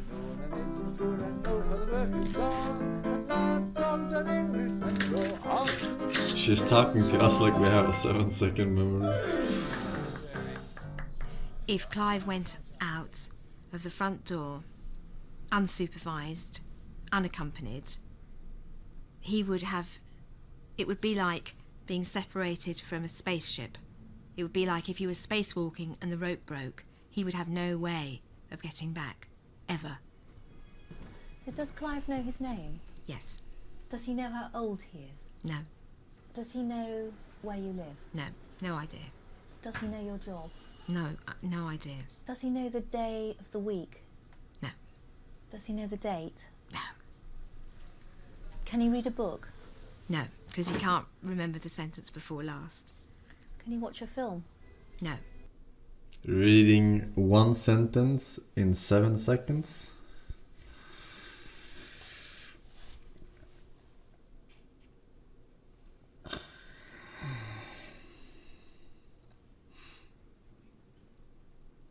Seven seconds. I do wonder if it's like 7 seconds reset, 7 seconds reset, or if it's like if he's watching this YouTube video, right? He's watching this YouTube video and it's at 23 seconds. He remembers everything back to 16 seconds, right? Because she described it as a reset, like every 7 seconds. But this makes more sense, right? That you remember the last 7 seconds, but everything before that is gone. So now on 24 or 26, he remembers what happened from 19 onwards. You know what I mean? You think it's a computer? No, I don't think it's a computer, but I don't think it works like a fucking... Remember the rogue add-ons? Back in vanilla days of World of Warcraft, there was a rogue add-on that would show you when your energy bar would tick up 20. It would be like a hidden ticker, right? And then it would reset. So you would attack right before that one, and then you would get your instant energy. I forgot what it was called. So either it's my way or it's that way with the just super reset. It's a super reset. Which means if it's a super reset like you say, then it means that there could be times where you tell him something and literally 0.5 seconds later he forgets what you said because it's right on the ticker of 7 seconds. If it's a super reset like you say, right? I think my way is more realistic. Been totally inactive. But I'm not gonna watch this 47 minutes. Alright, I gotta check the rules now. Before I forget. Before I forget. Alright.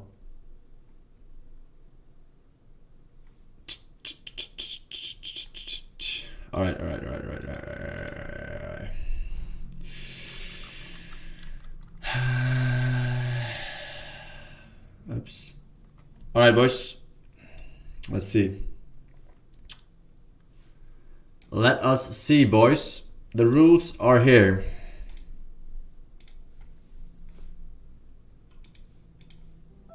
Play that funky music, white boy.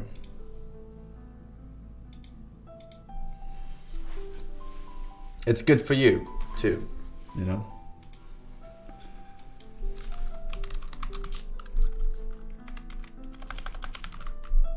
The server goes up in, what, 10 minutes.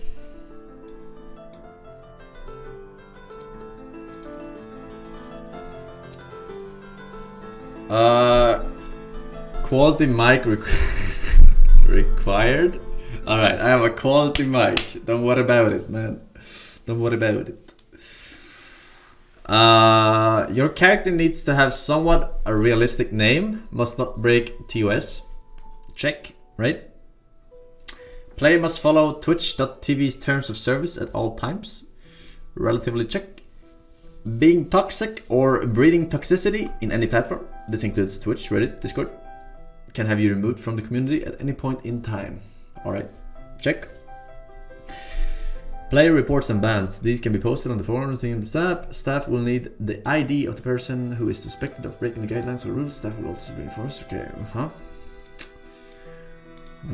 Alright, we'll see about that one. In-game information. Stay in character at all times. In the event there's an issue, completely role-play out the scenario and player report if needed. Do not break character / inform the player they're breaking a rule in-game. Do not do actions in-game in order to bait others into breaking roleplay. What would that be?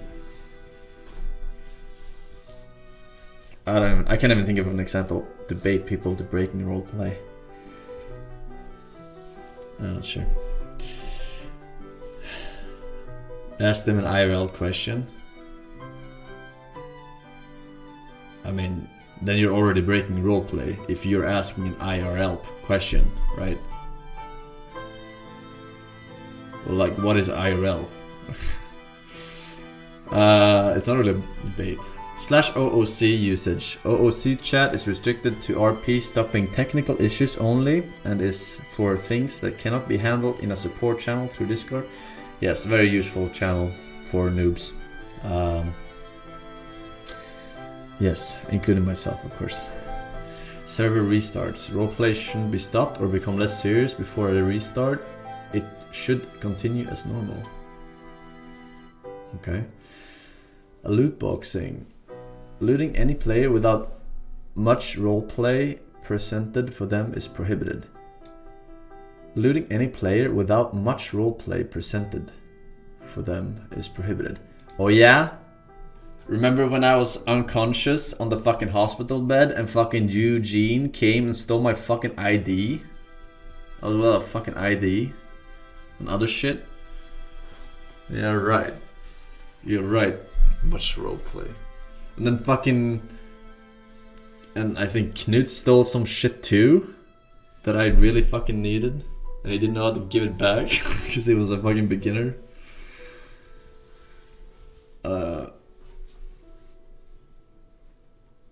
I mean, I don't... It was funny. But that's... Alright. Metagaming. I mean, you can't... This is just like... You cannot just walk around and just like pickpocket people, essentially. Is what they're saying.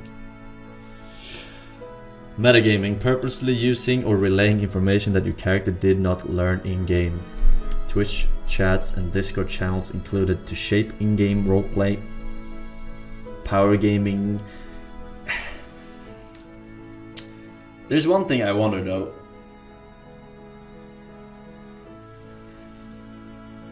if someone is betraying someone, if someone is planning on betraying someone, you have to build up like a reason for wanting to betray someone. But that takes a while, and by that time, both the person, like the person will know that you're gonna betray him because he will see clips or he will see like someone snitching in chat for sure, right? And then it's gonna be really hard for this person to do whatever, like a heist with this person. It must be so hard to be an RP streamer and do like an actual like cool betrayal or long con or something, because you will always find out about it before it even is close to happening, and then you're subconsciously, you don't really want to do this heist, you know what I mean? Or maybe you do, I don't know, but either way it changes the way you see things. Power gaming / fail You RP. dumbass. Not just what part of roleplay do you not understand. Only professional roleplay is allowed here. And this isn't even an amateur roleplay server. Don't take your shit to some crappy amateur roleplay server. This is about to turn into the biggest amateur roleplay server of all time. They have 100 slots, I think, and more streamers than ever. Like not like all full-time streamers, but literally just like first timers and 1 week, you know, back 2 years ago streamers like myself. I don't remember exactly. I think it was 2 weeks we did, but yeah, can't remember. Power gaming. What is power gaming? Using means not actually in game to gain an advantage, or not attempting to fit in to the world in a sensible way. I did a month? Wait, I did a month? No fucking way I did a month. There's no way in hell I did a month. 10 streams? 10 streams is not a month. The fuck are you talking about? 7-second memory chat. 10 streams is not a fucking month, dude. Using means not actually in-game to gain an advantage, or not attempting to fit in the world in a sensible way, which includes talking, organizing, calling out locations while downed, finding the quickest way to make money. Dude, I'm so confused about this being down shit, because I remember that people talked all the time when they were downed, right?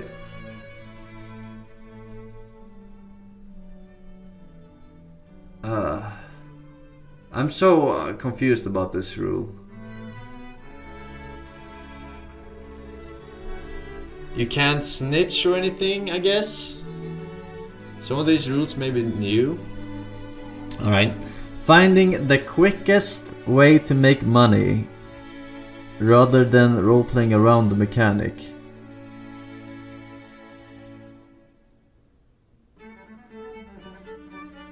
Wait, they're saying you can't min-max? Or what? Finding the quickest way to make money rather than role-playing around the mechanic.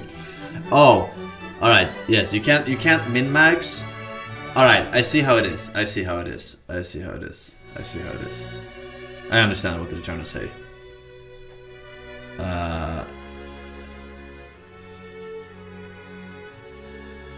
Yeah, I understand what they're trying to say. Avoiding the use of put in vehicle command, escorting people while in vehicles. Put in vehicle command. Oh, I know what this is. This is when you put them on the shoulder rather than putting them in the trunk, right? And just going into the driver's seat or whatever. Yeah. Oh yeah, I remember. That was so funny. When I was arrested and I was standing outside the hotel, I think, and Lyric and Buddha and Haunted pulled like the sickest bait where Haunted shot behind the hotel, and then Buddha and Lyric came, and Lyric grabbed me in handcuffs and put me, I was already in handcuffs, and put me in the bag, and I was just leaning outside like a plank outside of the window, driving away, baiting the cop. That was fucking hilarious. It's more hilarious than what I could explain, because it was kind of big. Shut up. It was funny, right? I remember it being funny. It was a good heist. Probably the best heist I've ever seen. The use of /me and /notes should be used as much as possible to help aid your scenarios. I didn't see a lot of people using this other than when they're downed, like where they're bleeding and shit, right? I don't see a lot of people using this really. So start doing it, I guess. But then again, I'm a slow typer.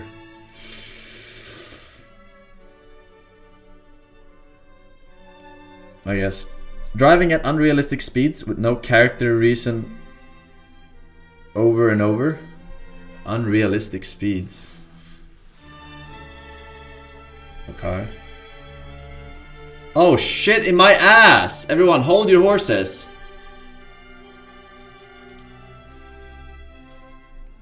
Alright, hold your fucking horses.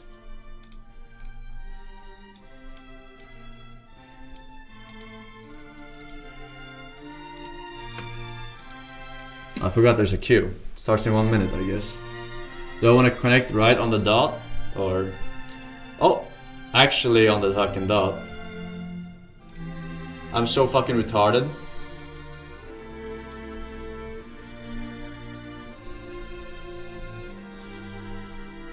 I connected on the exact dot, dude. On the dot.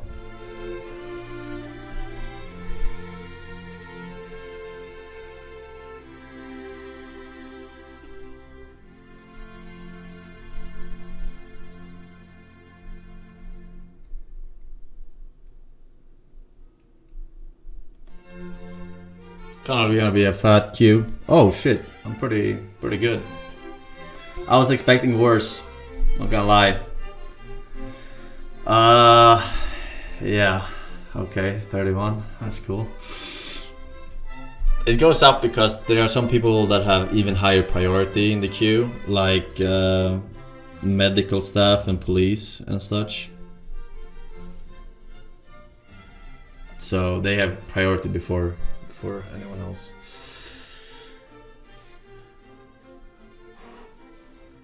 Alright, but that's fine. I was expecting like... Okay. I should stop expecting stuff. Alright. Keep reading rules. Yeah. Alright. Let's see. Alright, so you can't just speed or whatever for no reason. Yeah, okay. Makes sense. Oh shit, number 9? Oh, you don't even know, bro. You don't even know. Super priority. Priority number 1.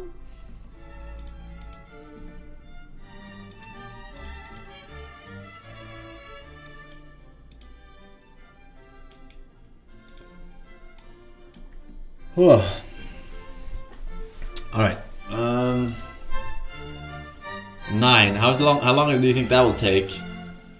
That honestly, if you're 9, it might take like a very long time. Might go really In Sweden, slow. I borrowed money from the mafia and I couldn't pay it back, so I had to come to America. Will True. you have cam on or off? Will I have cam on or off? I will have it off. Maximum immersion. Oh yeah, but shit, I'm not done with the rules. I forgot.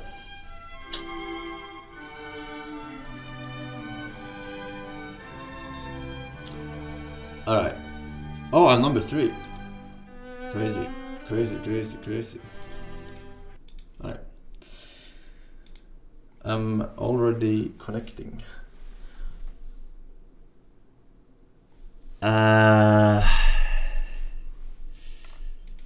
Unlucky.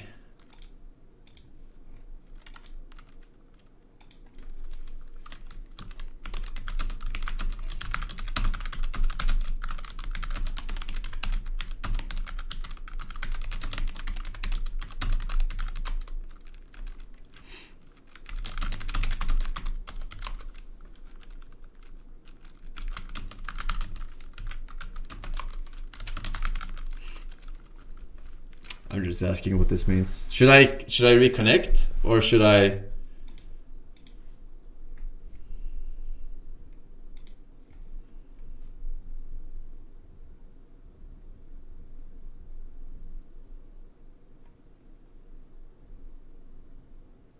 Should I leave it? I mean, I'm pretty sure I'm not in the queue.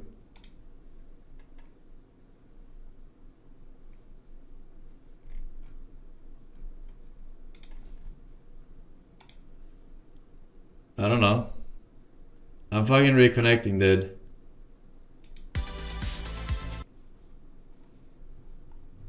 Fuck it.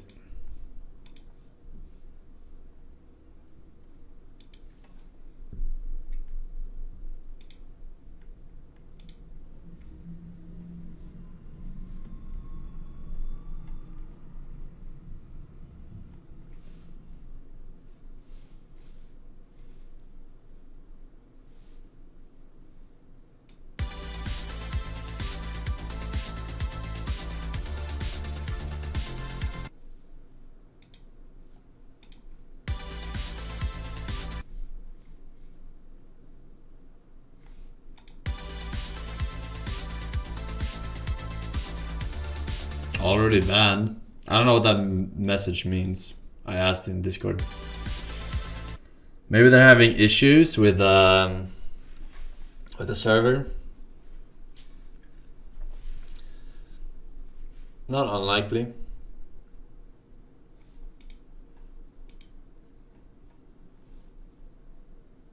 Thank you for the 5 years, piece of buzz. Hello, Forsen Q.